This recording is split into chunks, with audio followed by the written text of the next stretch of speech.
guys, Liv here with my 10-week bump date. First thing to get out of the way is you'll notice my hair is quite a bit shorter. If you've been following my journey for a while, you already know this, but basically I was on Bumpdate for 3 months, which is a medication for endometriosis, and it has a lot of side effects, one of those being hair loss, and I experienced a lot of it. And I was feeling really insecure before we were leading into our IVF cycle, and so I had put extensions put in just more so to give me volume.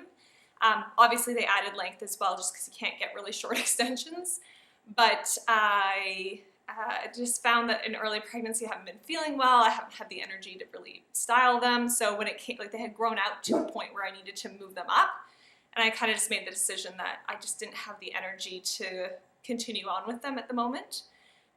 So we took them out, and luckily my hair is much thicker than it was before we had them put in. So obviously pregnancy is helping on that front, and I've recovered from the Bumpdate.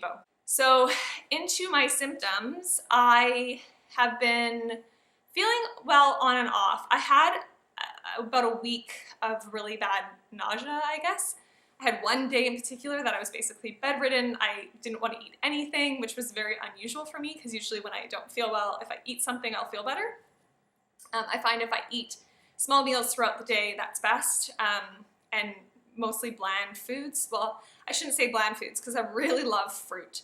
Smoothies are a great thing for me in the mornings, and potatoes all day, every day, basically.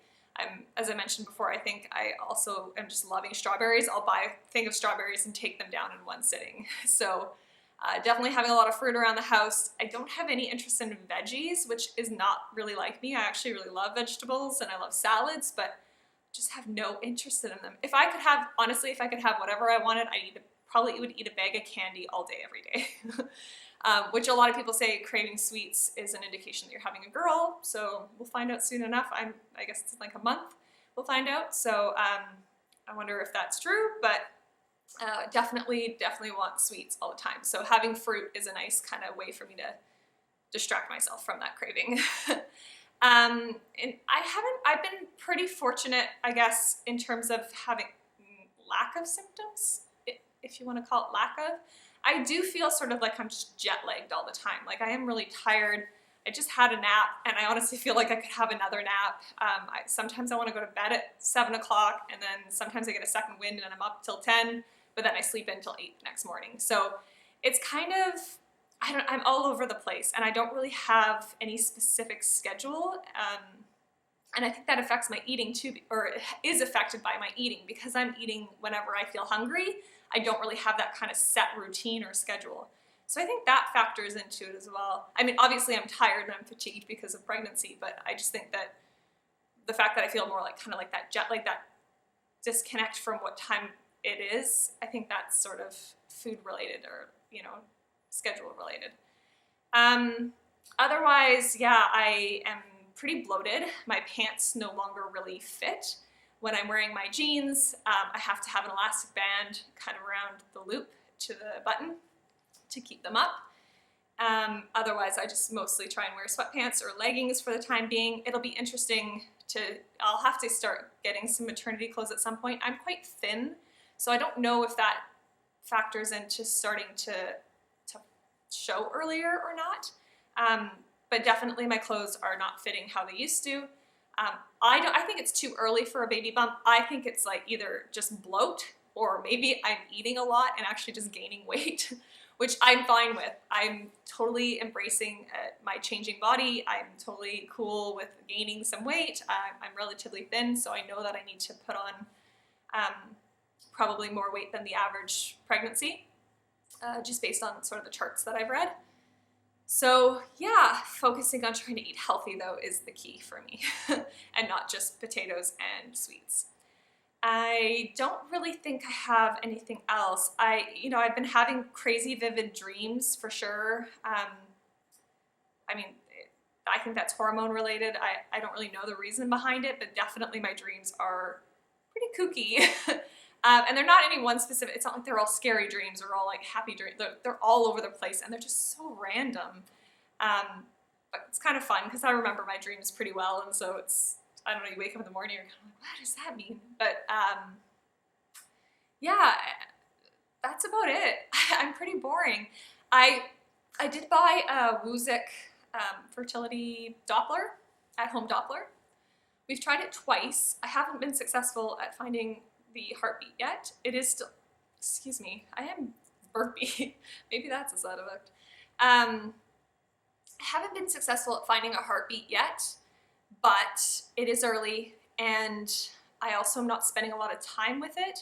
There's mixed opinions about at-home fetal Dopplers, and for me, I think I want to err on the side of caution while also trying to find a balance between my sort of anxiety and reassuring myself while waiting between ultrasounds.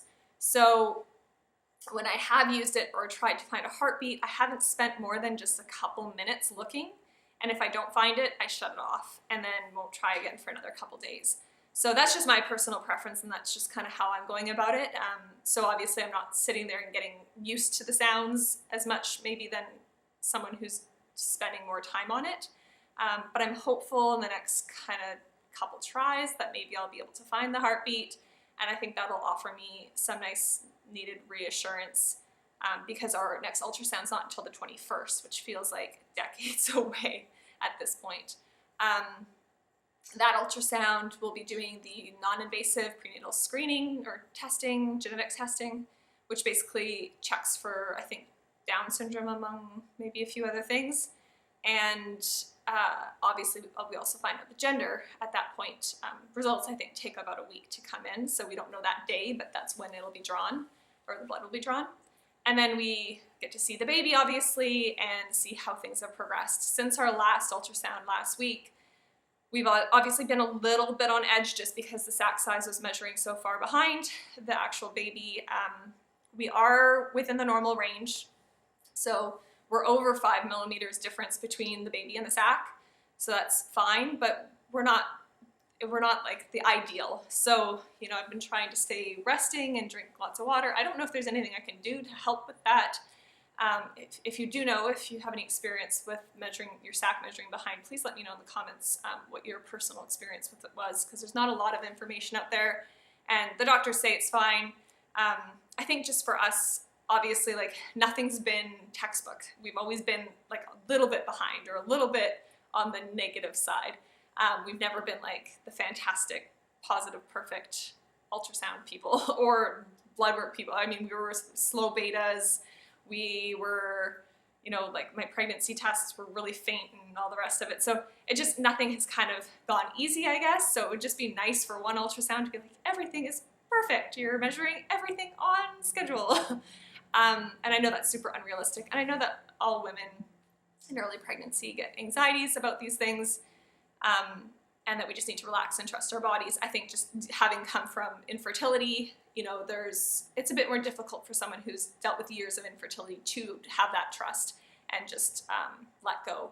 I think we've invested so much leading up to this point that it's this treasured commodity, and it can be very, very difficult to fathom losing it. So I know that's the case for everyone. I'm not trying to make it seem as though it's a battle between these two worlds. I'm just trying to explain why sometimes people with infertility have more difficult time sort of embracing and relaxing into the pregnancy. So I know women that I know who are, you know, farther into their pregnancies or even now have their babies have, you know, talked about how they felt like they were walking on eggshells throughout the entire process. And that's okay. I think if we can just accept that that's part of our journey, and not get too caught up in worrying about how we're feeling and just say, okay, you know, I'm feeling a little bit anxious and I'm going to try and distract myself. I allow myself to be anxious. I allow myself to be a little bit stressed, just because that's just genuinely how I'm feeling. But I do think it's good to try and do things to combat that. So I've been doing a lot of affirmations, writing in my book, visualizations, talking to baby, positive thinking.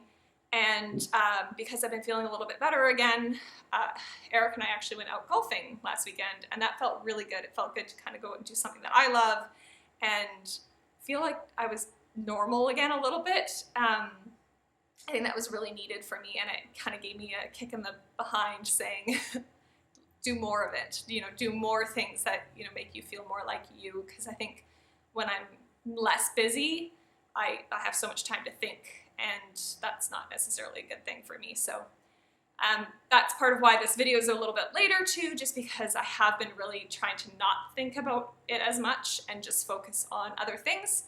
And so I think that's working well for me, and I'm gonna continue to do that. So I ask for your patience over the next couple weeks as we, wait for that next ultrasound. I might not be doing much content. I hope to have some fun, more content, like more regular content for you guys in the future. But right now, I think I'm just trying to focus on what's best for me, and that's distracting myself away from it. So hopefully that's okay with you guys. If you have any questions about how we're doing or anything at all, put them in the comments below, and I'll try and get back to you either by writing back or updating in my next video. But until then, thank you so much for watching. Thank you for your support and for following our journey, and we'll talk to you soon. Bye guys.